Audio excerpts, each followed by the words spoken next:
Hello everybody, BT here from the ONSGaming.com, and this is the ARK server. Now, more specifically, this is actually the neutral village on the ARK server. Again, thank you Jake for paying basically for the server itself and allowing us to do this. Now, this is the area. Real quick, I'm gonna show you on screen where it is. It's here on the southern tropical island, and this is where everyone that starts out can start. You don't have to start here, but it's just a good location for you to start. Any door within this location that is painted purple, as you can see on screen, is unlocked and you can open. There's a small area here in the poor zone, as I consider it, thatch hut houses with unlocked stuff. Each little house, there's 4 of them, have 2 hide bags. You can take them, you can use them, so you can respawn nearby when you die. Again, this is just to help out for all, especially all new players. Here you can see the dock. This is just an area for you to tie up boats, as this village is also supposed to be a gathering location for trading. Now, this neutral village also has this tower here. This is the Avery Tower. This is basically where you can come from your bases and land your flying animals, so you can trade within the town.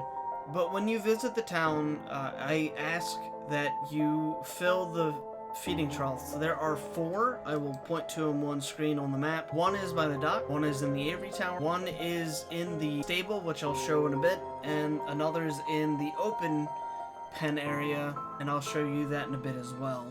So basically all you need to do is just drop in some meat, drop in some berries, and that's basically like the taxes of this village, if you will. Obviously, any players that are here can use any of the resources that are found within unlocked areas of this place. The only thing that we ask, we being me and Jake, aka the God King Porridge, is that you replace any materials that you take. So later on I'll show you, there's also, I'm just showing off the hatches, the roof hatches for larger animals, so you can drop off animals if you want to trade them in town, as this again is a neutral area. So even in combat, even in war, you can come here and trade. So now back into the village, and back to what I was kind of saying about the resources. Here in front of me, it's kind of hard to read. I tried to paint it so you could read it, but it shows you the way to the library and the way to the smithy. This is the library. It has blueprints that you can use so long as you stay in here in the village, in the neutral village. Also, any blueprints that you don't need or want, you can drop them off in here for other players to use, especially the ones that are, I would almost consider like trash drops. In here is the smithy. You get the smithy, the mortar and pestle, and a fabricator. All you need to do is put in resources. You get the forges out back. There's several of them. Again, all you got to do is put in resources, and you can use this areas to quick start yourself and get out. This is the higher end of the village. They're just houses. They're really just for decorations. This over here is the outside pen, and there you can see the feeding trough right ahead. Any door that is locked, trust me, you don't want to go into it. There's no need. Now moving on, this is where you can find the barracks. A locked door, don't touch it. Just a room for show for the barracks. But up top, you have the Imperial Tithe Vault. I'm not sure if I'm saying that right, but this is where you pay resources to the Imperium, the neutral group, which is owned by the admin of the server. And see, I just put in some narcotics in there as an example. But that's a good location to put in resources for community builds, such as the Coliseum, which will have PvP events in. This is the stable that I was talking about.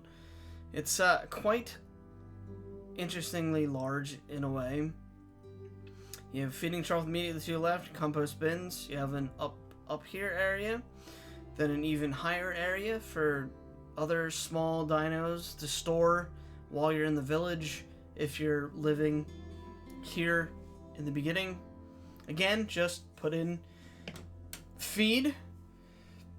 Over here is the dodo pen, where you can get poop and dodo eggs, courtesy of all you gotta do is put in feed in the bin, I believe in the Avery Tower, and over here some water, even though there's an ocean right nearby. Now there is a beacon that comes down directly on top of the Tithe Vault. You can't get that beacon. I kind of built it that way, so you know, you still have to venture out. There's, of course, I didn't really show it, but there is a taming pen immediately to the left. Oh, there it is. Taming pen immediately to the left. Of course, the doors, the back and the front should be unlocked. That small door down there so you can escape up to the platform if you need to, or stay down. But yeah, that is the Neutral Village. It doesn't really have a name other than Neutral Village. Now, to talk about some other things.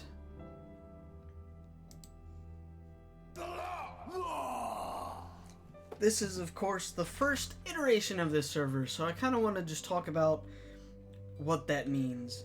It's PvEVP, so player versus environment versus players. The primary focus for this version is to, you know, focus on that PvE world building aspects, trying to establish, you know, a fair trading system based on metal, and just kind of see how the general rules go for this so we can learn from it for the next iteration of the server. Now, every time we change the server, we will change maps. So I know that Jake wants to hit the DLC Scorch Earth, so I don't think that'll be for a while, probably six months or so. That said, let's get into the basic rules. You know, foul language is acceptable, but, you know, hey, be respectful and don't go overboard on that. Of course, any judgment call that needs to be made by the admin, aka Porridge, they're final. There may be some small instances where that may change, but they're final. Let's leave it at that. So into the primary rules. Don't mess with the Imperium stuff. That includes this neutral area here. It's owned by the admin. He's not going to be able to play as much as the rest of us. But he's neutral to everyone. So, you know, he's also the law and the purveyor of the Coliseum and event PvPs. So you really don't want to piss him off. In addition to that, just as a general rule, don't wreck people's shit just to wreck it. Should disputes arise, and I'm sure they will, you can seek out a means to settle. If you guys can't do it alone, you can obviously call on the admin to be a mediator, and if he's not on, you can call upon me. You know, just pull me out of character, OOC me on screen like, hey, you need assistance, and I'll help mediate. Of course, you know, remember, if you guys can't come to an agreement on if someone kills something by accident, because that has happened in the past, you know, and you don't have the resources to make kibble to help tame a thing, or you don't have an equivalent dino to trade as compensation, we'll go towards metal, give metal as a resource. Of course, you know, if, you know, BT can't help mediate, BT, which is myself, can, of course, leave a message to the admin. If mediation or compensation is not acceptable, is not a sufficient means to fix the issue that has arisen, then of course tribes may go to war. This server still does have a PvP element, so we didn't want to be super restrictive. But of course, even in war, there will be rules, because again, this is the first iteration of the server. You know, tribes that are at war with each other cannot destroy neutral parties' bases. Just because you're at war doesn't give you free reign to be an ass to everyone, but more on that, of course. The main rules for war are that you cannot kill passive tames. That is, I cannot state that more. That's just a dick move. They're passive. It doesn't matter what they are. Don't kill them. Of course, if you're caught killing passive tames, you know, the people that have been, you know, passive tames were killed can screenshot this, send them to me or the admin, and judgment will be passed. When it comes to war as well, do not destroy your enemy's entire base. That is also a dick move and will basically push people away from playing, and we want players. We want more than just me and Jake. We want more than just me, Jake, and 2 others. Of course, during war, breaking in and raiding is acceptable so long as, again, you don't kill passive tames and you do not wipe their entire base. If you break in and really the only thing of value in their base is 200 metal and 200 gunpowder, you take that and you leave the rest. I don't care if it's wood, I don't care if it's flint, I don't care, you know, if it's eggs, you just leave it. Let them still have that so they can build back up. And again, just so players stay on the server. Because how are we going to learn what is a good trading system, what value metal is, if you all just push everyone away? It's just a dick move. Of course, this is something that I've added.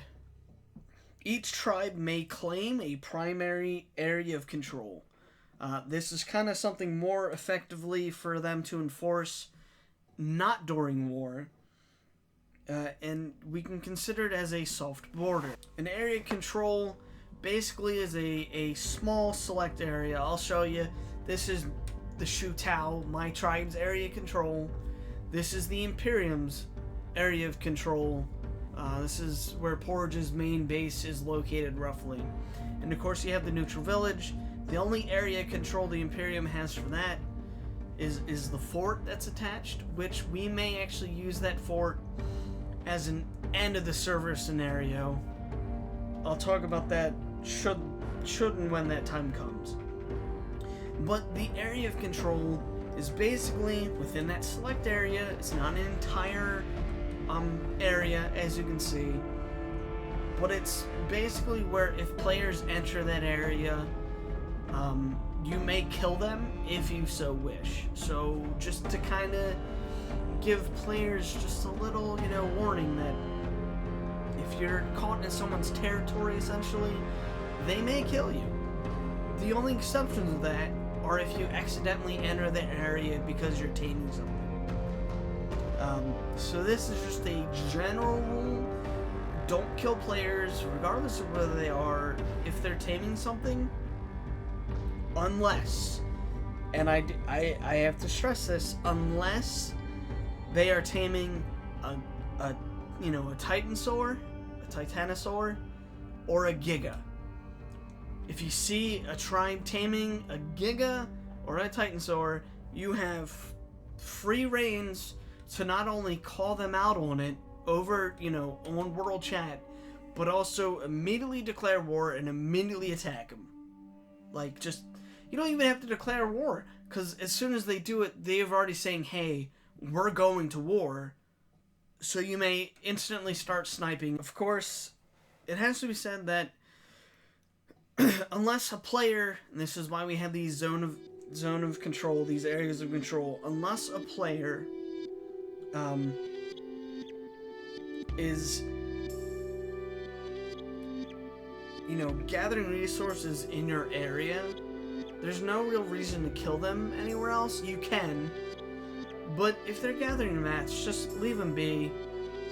Maybe follow them back until they get close to their area and then kill them, so they can still gather the resources back, but just so they know that they're being, get your eyes on them. You know what they're doing.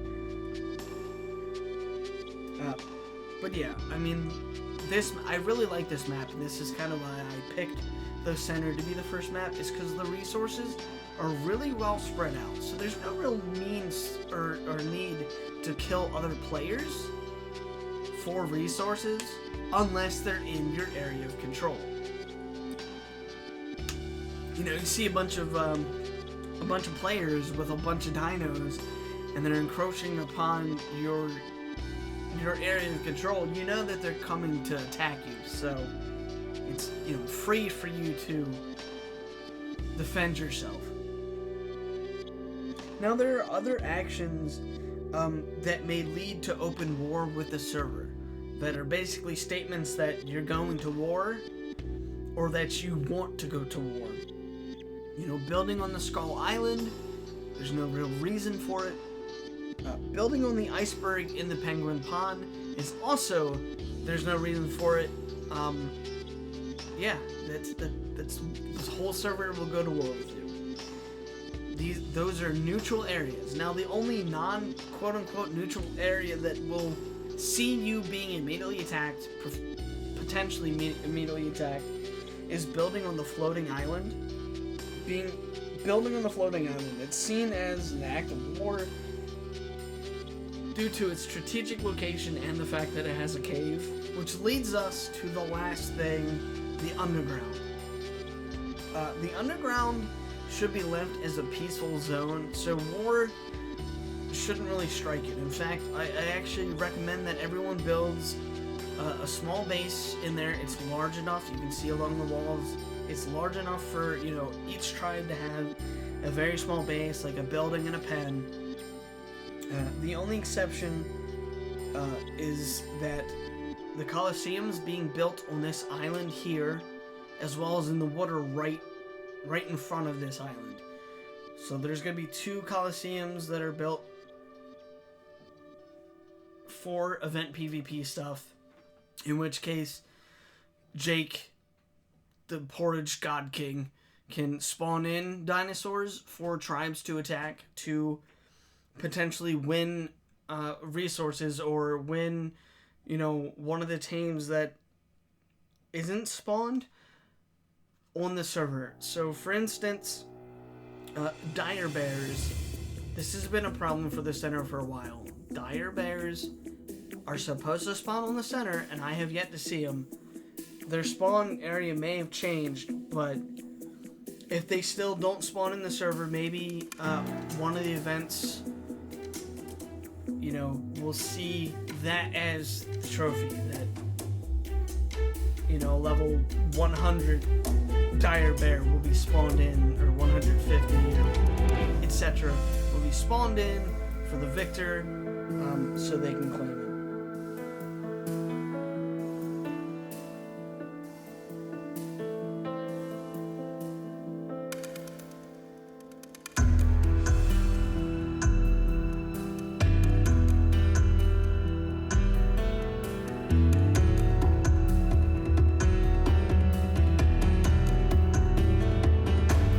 Thanks for watching. Sorry for such a long video and such a long break.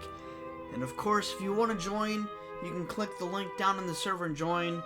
If you forget any of these rules, you can either re-watch this video or go to the website, which will also have a link to the server as well as the rules. I hope to see you all on there. It's a fun game. We're hoping to have a really fun community thing here, and I'll see you later.